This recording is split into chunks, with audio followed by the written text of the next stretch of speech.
e eu vou começar transmitindo a nossa tela para que vocês possam ver as aulas de hoje, tá? Deixa eu apagar aqui, tirar aqui o meu WhatsApp Web. Vamos para as orientações de estudo. E eu tinha parado justamente nas aulas de 1830 e 1848. O caderno da Ana mostrou bem isso.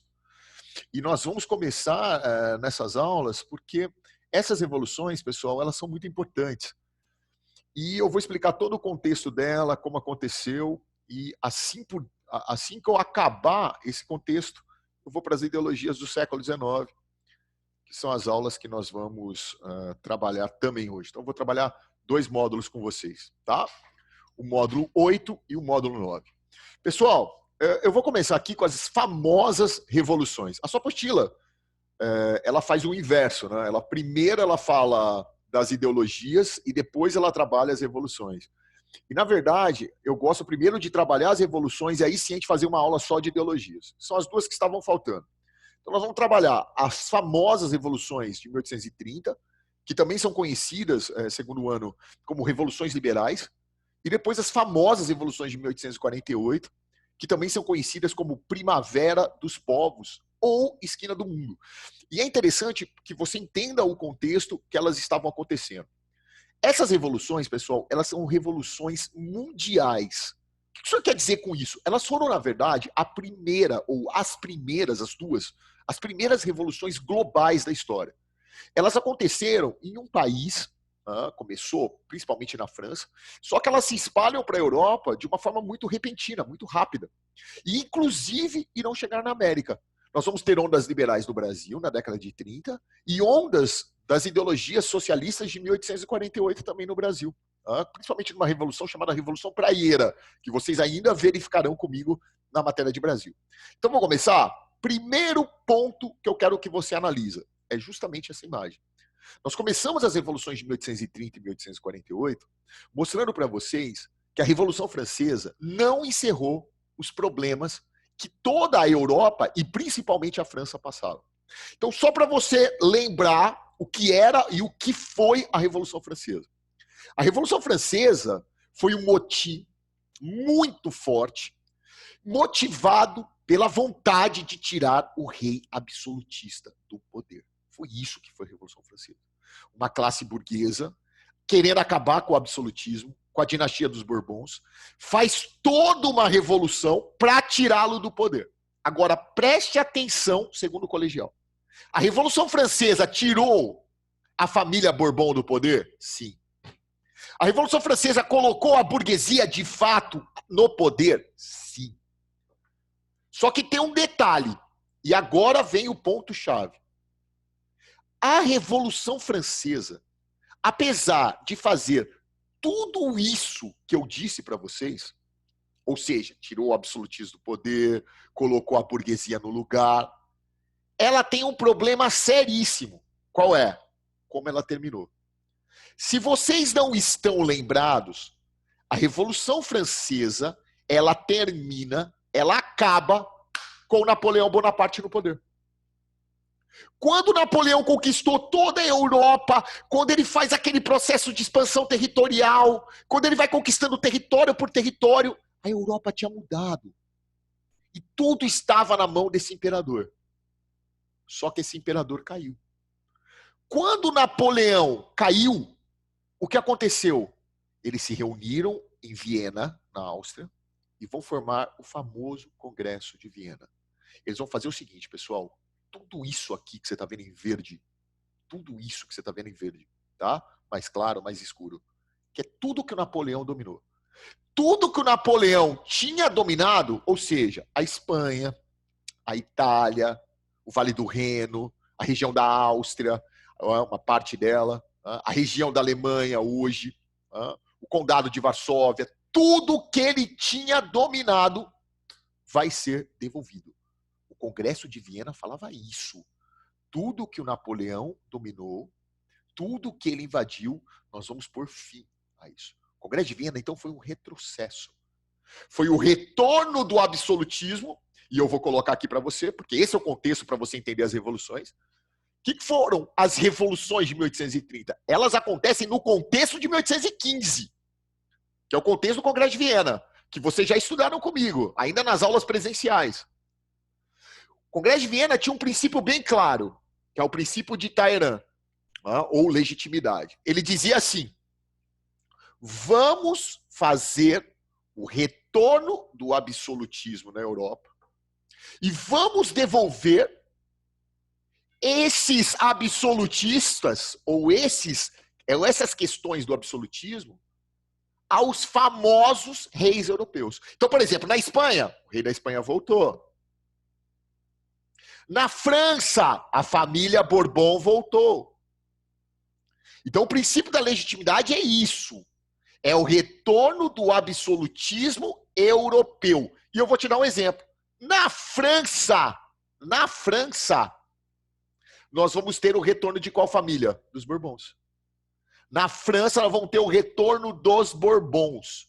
Aquele rei que tinha sido morto, Luís XVI, o que aconteceu? A família dele vai voltar, exatamente. Vai voltar em forma do sobrinho. Aí vem o Luís XVIII e o Carlos X.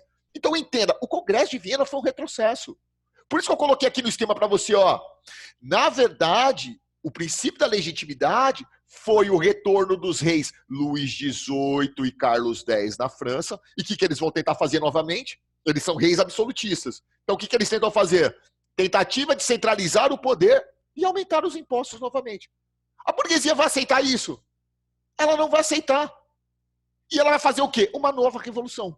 Aí tem aluno nessa aula que ele fala assim: nossa, de novo nós vamos ver uma Revolução Francesa. A Revolução de 1830 é muito parecida com a Revolução Francesa. Só que ela é bem mais curta e ela não tem a segunda nem a terceira fase, que são as fases complexas. Ou seja, foi a burguesia tomando o poder novamente. Então entenda, professor, esse é o mapa do que o Napoleão expandiu. Esse é o mapa após o Congresso de Viena, quando as dinastias e os reis retomaram o seu poder. Inclusive o reino da França, que você está vendo aqui no cursor do meu mouse, inclusive o reino da França com a família dos Bourbons. Só que a burguesia não aceitou isso. É aí que você vai entender o que foram as famosas revoluções de 1830, que são chamadas de revoluções liberais de 1830. O que foram essas revoluções? Olha lá o que eu coloquei no seu esquema. Foram ondas liberais que atingiram vários países europeus. Vários. Eu vou citar o exemplo principalmente da França. Então, as revoluções de 1830 significam a burguesia voltando ao poder e tirando o rei do poder. Então, a França, novamente, nós vamos ter o fim do absolutismo dos Bourbons. Só que aqui, de uma vez por todas, os Bourbons nunca mais voltaram ao poder na França. Nunca mais. Tá? Estabeleceu-se uma monarquia constitucional com o rei chamado Luís Felipe assumindo o trono. Professor, então foi claramente uma revolução burguesa, segundo o colegial, parecidíssima com a Revolução Francesa, a primeira fase dela. Parecidíssima com a primeira fase. Eles colocaram uma monarquia constitucional, colocaram uma constituição novamente para a França, que, de certa forma, já é a terceira Constituição Francesa. E, professor Raul, e essas ondas varrem toda a Europa, vão atingir a Alemanha, vão atingir a Itália, inclusive colaborando depois na unificação. Vão atingir a Áustria. Então é isso que eu quero que você entenda. As revoluções, elas aconteceram em função da burguesia. Isso foi a Revolução de 1830. Só que aí vem o ponto. Agora vem o ponto-chave, e eu diria a cereja do bolo da aula. Essas revoluções liberais que colocaram novamente a burguesia no poder, elas não resolviam um problema. E qual é esse problema, pessoal? E a camada pobre? Entrava o rei, eles estavam ferrados. Aí fizeram a Revolução Francesa, eles não conseguiram nada. Aí vieram as eras napoleônicas, a camada pobre continuava sendo explorada. Aí veio a Revolução de 1830, a camada pobre continuava sendo explorada. Foi aí que dois homens, Marx e Engels, vocês com certeza já ouviram falar muito com o Willy dele, e vão ouvir falar comigo agora, Inclusive, quando a gente fala dessas revoluções, eu gosto muito de entrar nessa parte de sociologia e filosofia, que vai ser a próxima aula, para você entender bem o que era esse pensamento. Tá? O que é, professor Raul? Você tem uma onda de nacionalismo e liberalismo. Tá? Esses dois temas. Só que agora entrou uma terceira onda, que é o socialismo. Repare, esses ideais que eu coloquei aqui, esses 3 ideais, principalmente esse novo aqui, tá? O da sua direita, o socialismo. O socialismo chega com tanta força que a camada pobre fala assim, e a nós? O que veio? Eles perguntam, vocês fizeram a Revolução de 1830, correto? Sim. E a camada pobre? A burguesia tomou o poder novamente, tirou o rei. E a camada pobre? É aí que eu apresento a vocês uma segunda onda revolucionária que vai arrebentar a Europa em 1848. Ela é, inclusive, chamada de Primavera dos Povos. Por que ela é chamada de Primavera dos Povos? Primavera é nascimento. É o nascimento de uma nova ideologia. De uma ideologia que vai varrer a Europa inteira. E o mais interessante, essa ideologia começou a ser desenhada, começou a ser aprimorada na década de 30, de 1830. Por isso que tem um livro famosíssimo, que eles sempre cobram, eu vou até corrigir aqui, que o professor Raul, na grafia, eu acabei escrevendo professor Raul com G aqui.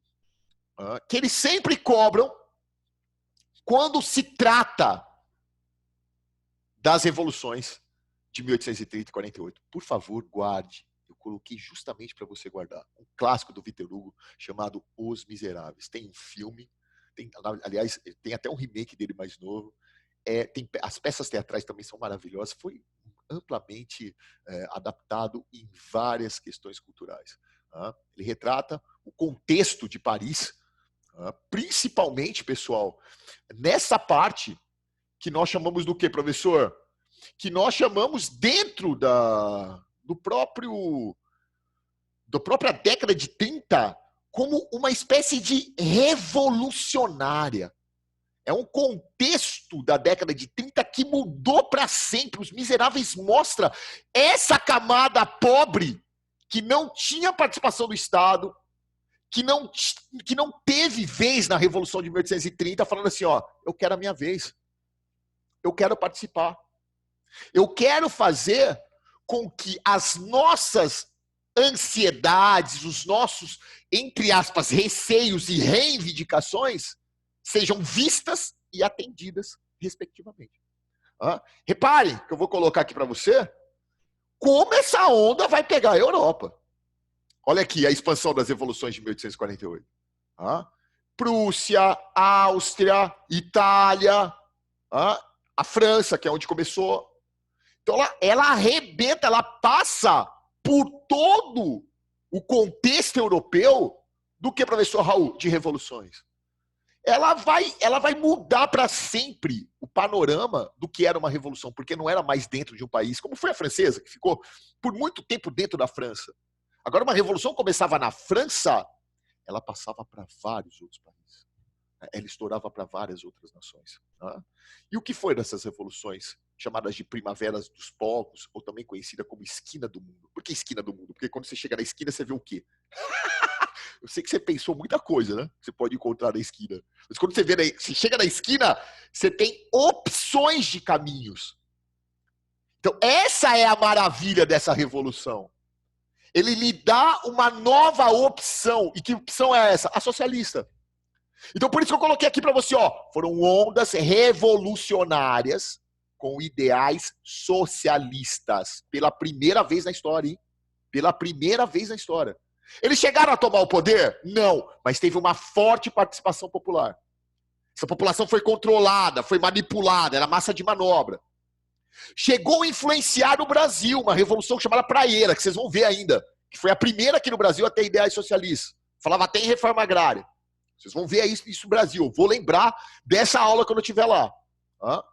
Atingiu a Europa como um todo. França, Alemanha, Itália, Áustria. As principais potências europeias foram varridas por essa revolução. O professor, mas foi uma revolução socialista que tomou o poder? Não, ainda não. Mas ela trouxe à tona os ideais. E é por isso que é bonito, porque ela vai ser democrática. Ela vai transformar a França, ela vai transformar a Áustria, ela vai transformar a Itália, a Alemanha. Por isso que quando eu falo nas unificações italianas e alemãs, quando a gente fala assim, ó, eles começaram a pensar a Itália e a Alemanha como um país unificado quando aconteceram as revoluções de 1848. Foi a primeira vez que surgiu esse ideal forte, nacionalista, junto com essa camada pobre, socialista, que queria melhores condições de vida. A França, inclusive, vai por fim a monarquia, que você acabou de ver aqui, ó, que era a monarquia, professor Raul, do Luiz Felipe, que era uma monarquia constitucional, para dar início à Segunda República Francesa. E sabe quem vai assumir o poder? Luiz Bonaparte, o Napoleão III, sobrinho do Napoleão. Esse cara era um louco. Esse cara, quando assumiu o poder na França, sobre esse, eu diria, esse nacionalismo exacerbado dos franceses, né, com apoio enorme popular, ele vai fazer aquela expansão, que é a expansão do famoso império de Napoleão III, que vai culminar, inclusive, pessoal, até colocar aqui, ó, o expansionismo francês de Napoleão III culminou na Guerra Franco-Prussiana, que você já viu, que é a guerra entre a França e a Prússia. Inclusive, a França foi derrotada. Vocês já viram essa guerra lá na unificação alemã. Foi essa guerra que fez com que os alemães ficassem unidos. Tá? Eu até coloquei um slide da Guerra Franco-Prussiana só para você lembrar. Tá? Foi entre a guerra entre a França e a Prússia. Napoleão III tentou invadir a Prússia, falhou, perdeu aquele território famoso de Alsácia e Lorena, e aí, curiosamente, aí sim, a primeira revolução socialista na história a tomar o poder vai acontecer. Vai ser em Paris, em 1871. Mas notem, para essa revolução, que eu já expliquei para vocês nessa aula de unificação alemã, tomar o poder, para ela ter esses ideais socialistas, tudo começou aonde? Na Primavera dos Povos, na Revolução, na famosa Revolução de 1848. Entenderam, pessoal? Conseguiram visualizar essa aula? É até interessante porque a gente consegue entender esse contexto dentro do que a Europa estava vivendo. Então, a Europa estava vivendo o Congresso de Viena, voltando àqueles ideais absolutistas, e a população mostrou o quê? Que ela não aceitaria. Aí a burguesia faz uma revolução liberal em 1830, e a camada pobre quer participar, e vem a Revolução de 1848.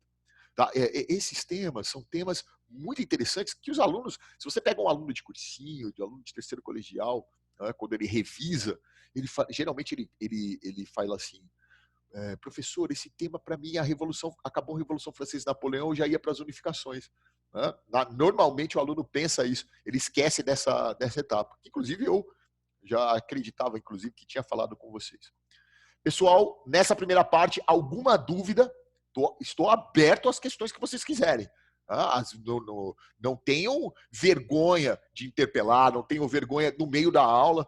Tá? Então, às vezes, na hora da explicação, cara, eu tô com o fone aqui, você abre o microfone, tio, eu não entendi isso, eu volto com o maior prazer para explicar. Entenderam até aqui? Ok? Certinho? Nenhuma dúvida, pessoal? Vocês estão aí? Eu só vi o Vitor respondendo. Tranquilo, Raul. Tranquilo? Então tá bom. Eu vou passar para a segunda parte, então, pessoal. Vamos lá. Turma, a segunda parte é a ideologia toda que foi formada nesse contexto. Nós chamamos, inclusive, essa aula de ideologias do século XIX. Você lembra que vocês devem lembrar isso. Na última semana de aula que nós tivemos, eu falei assim, gente, vai ter uma aula muito especial, que eu vou fazer uma atividade na sala, que vai ser a aula do anarquismo. E essa aula eu quero guardar, eu vou dar essa aula para vocês presenciais. Porque essa atividade é uma espécie de, eu diria, uma espécie de tradição na minha aula de história.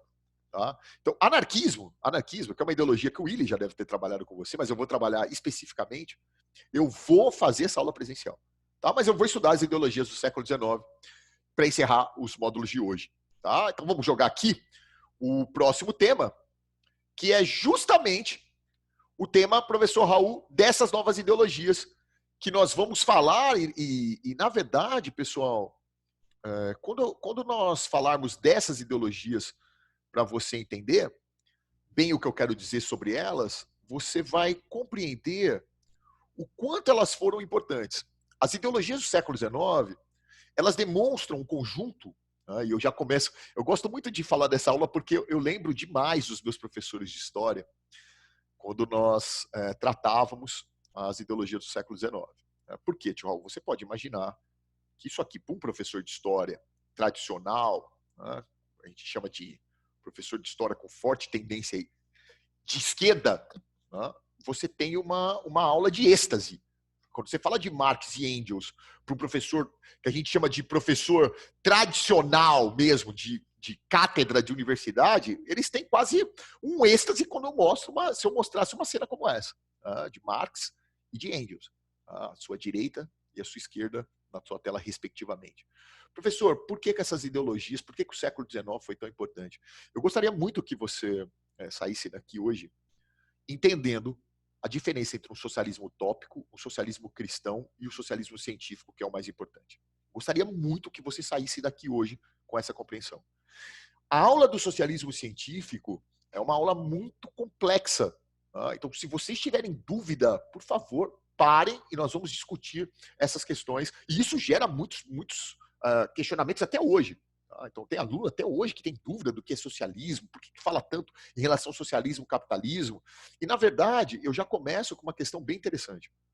O socialismo, ele nasce no século XIX como uma espécie do que, professor Raul? Como uma espécie de fruto de uma tendência natural diante ao avanço capitalista desse século, desse momento. Então, eu vou colocar aqui para você, contexto. Europa, século XIX. O que estava acontecendo na Europa no século XIX, tio Raul? Eles estavam passando pelo que nós chamávamos de segunda grande revolução industrial. Segunda onda de revolução industrial aconteceu no século XIX. 1830, 1840, 1850. E a segunda revolução industrial, ela trouxe uma produção exponencialmente maior do que a primeira. A exploração capitalista da segunda revolução industrial, segundo o colegial, foi muito, mas muito grande. Muito grande. Ela aumenta a exploração do trabalhador de forma exorbitante, como nós nunca tínhamos visto. Então, qual que é a tendência natural desse trabalhador que agora está numa linha de montagem, que agora está numa produção fabril, que agora tem todo esse processo de produção para ele fazer? Qual é a tendência desse trabalhador diante do aumento dessa exploração? Eles vão começar a questionar o sistema. Então, por isso que eu coloquei aqui, eles fortalecem as novas ideologias de esquerda, que tentavam frear a exploração capitalista de uma forma muito, mas muito rápida. Eles precisavam de uma solução clara. A classe proletária estava sendo esfolada. E em função dessa ideologia, nós vamos ter um conflito enorme que surgiu com a burguesia. A burguesia não vai aceitar isso. Essas ideologias surgem dessas organizações. Nós vamos ver depois as trade unions, nós vamos ver as intentonas, nós vamos ver as, professor Raul, famosas reuniões operárias que começam a estourar na Europa inteira. Nós vamos ver isso tudo na segunda Revolução Industrial. Nossa próxima aula de geral. Então, entenda, o contexto europeu é um contexto extremamente propício para revoluções. E vem justamente dessa situação do século XIX, dessa Europa que está sendo explorada, surrupiada por essa questão da segunda Revolução Industrial. Aí surgem os famosos socialistas, que a gente tem uma falsa noção, geralmente quando o professor de história fala, nós temos uma falsa noção que o socialismo é uma coisa só. Você fala assim, ideais socialistas. Gente, os socialistas, na verdade, foi um processo de evolução. O pensamento socialista, ele não nasceu pronto com a teoria de Marx e Engels. Pelo contrário. Os primeiros teóricos são chamados de utópicos. O que é utopia? O que é o socialismo utópico? Utopia é sonho. Utopia é algo não real. Vem do livro do Thomas More. Vocês viram comigo, inclusive, do primeiro colegial, quando eu falei de renascimento cultural. A utopia é um lugar imaginário, perfeito, Esses socialistas são chamados assim porque eles partiam do princípio que a burguesia ela só explora porque ela não tem a consciência clara que ela explora. Ela não tem a clara consciência da exploração. Então, se eles tivessem essa clara consciência, a exploração não aconteceria. Olha que loucura isso. É mais ou menos uma proposta, olha que eu coloquei para você, uma proposta de uma sociedade baseada, né, na igualdade social, na justiça, mas que conciliaria, presta atenção nisso. Eles não propunham o fim do capitalismo. Eles criticam a sociedade industrial, eles criticam a exploração burguesa, mas eles pedem uma sociedade que conciliasse o capitalismo liberal com as necessidades do proletário. Esses socialistas, como Blank, Simon, eles tinham, na verdade, na sua concepção, na sua formação, uma ideia muito primária do que era a exploração capitalista. Como se existisse uma crença em um acordo entre socialistas e capitalistas para que a sociedade pudesse viver de uma forma de progresso, de desenvolvimento industrial, mas com uma sociedade mais igualitária, com diminuição de lucros dos capitalistas e, consequentemente, aumento dos salários por parte dos operários. Pessoal, isso é uma falácia. A gente chama justamente de utópico. Hoje a gente critica, mas parte do princípio da época, eles foram os pioneiros nisso. É claro que os socialismos ou os socialistas científicos vão quebrar o pau com os utópicos, vão criticá-los de todas as formas. Eles chegaram a pensar até em modelos, por exemplo, de organização comunitária, de falancérios que organizariam indústrias e propriedades rurais no mesmo lugar, para diminuir os atravessadores. Você já levaria direto da produção rural para a indústria e você moraria em comunidades, e essas comunidades se ajudariam, teriam um desenvolvimento agrícola, socialista, coletivo. Até isso eles imaginaram. São os falancérios aqui, ó. Essa ilustração do que seria um falancério, né? de uma situação bem interessante, porque eles seriam no meio, seria uma sociedade industrial no meio agrícola, com a população vivendo em comunidades. Eles foram muito criticados. Muito criticados. Porque você sabe que você não diminui a exploração capitalista em função da conscientização de uma classe que explora, ou seja, de uma burguesia industrial. Por quê? Porque o princípio básico do capitalismo é a acumulação. Então é aí que surgiram os famosos socialistas científicos. Marx, Engels, famoso livro, o Manifesto Comunista, de 1848, inclusive, que é o ano da primavera dos povos. Olha aí, não é uma coincidência, óbvio que não. Vem justamente naquela onda dos ideais socialistas. Na verdade, você quer entender, eu me lembro de quando eu estava na faculdade de História, e eu sempre tive muita clareza no conhecimento científico do socialismo, de um professor que ficou praticamente 8 meses para explicar materialismo histórico. Pessoal, esse conceito do socialismo, ele não é, socialismo científico, ele não é tão complexo como você pensa. Aliás, hoje, ele é fruto, inclusive, de muitas críticas. O socialismo científico, ele basicamente prega 3 grandes conhecimentos e as 2 etapas da revolução. Que é o seguinte, entendam, para o Marx e o Engels, sempre existiram o que a gente chamou de luta de classes. Opressor versus oprimidos. Explorador versus explorado. Ele fala, durante toda a história, nós tivemos isso. Na Idade Antiga, foi o senhor de escravo contra o escravo. Na Idade Média, senhor feudal contra o servo. Na Idade Moderna, burguesia contra o artesão ou contra os colonos. E na Idade Contemporânea industrial, burguesia industrial contra os operários ou proletários. Ele diz que foram essas lutas dos oprimidos contra os opressores que moveram a história, que fizeram revoluções, fizeram etapas, puderam passar de um local para o outro. E para o Marx, na burguesia industrial, nessa época do século XIX, não tinha maneiras do oprimido vencer o opressor sem uma revolução. Era necessário uma revolução. Uma revolução que acabasse com a mais-valia, que é o lucro. lucro. Na verdade, é um conceito um pouco mais complexo, porque nem sempre a mais-valia leva ao lucro. É o que você explorou a mais de um determinado trabalhador. Vou dar um exemplo. No comércio, o trabalhador médio hoje, ele ganha um salário base de R$ 1.200 mais comissão. Há uma estimativa que para ele ganhar esses R$ 1.200 em média do que ele trabalha no setor comercial, ele que entra às 8 da manhã e sai às 18 horas, claro que tem o horário de almoço, mas 3 a 4 horas seriam suficientes para pagar o salário dele. Como assim? Ele trabalhou das 8, 9, 10, 11 horas da manhã, o salário dele está pago. Do que ele trabalhar das 11 até as 6 é a mais-valia, é a exploração, é onde vai entrar o lucro da empresa. Isso é mais-valia. Isso é mais-valia. E para o Marx, tudo isso acontecia em função, professor Raul, dessa exploração burguesa, que é a análise que ele chama de materialismo histórico. Que é o que, professor Raul? Olha o que eu coloquei aqui para você, ó. A infraestrutura é uma análise baseada na economia. Para o Marx, isso aconteceu em toda a história. A infraestrutura, ou seja, a base econômica, determina a superestrutura, que é a base política. Deixa eu corrigir aqui para você. Superestrutura, que é a base política. Professor, o que o senhor quer dizer com isso?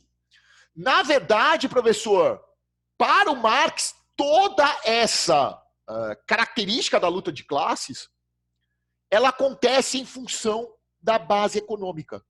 Então, vou te dar um exemplo para você entender claramente.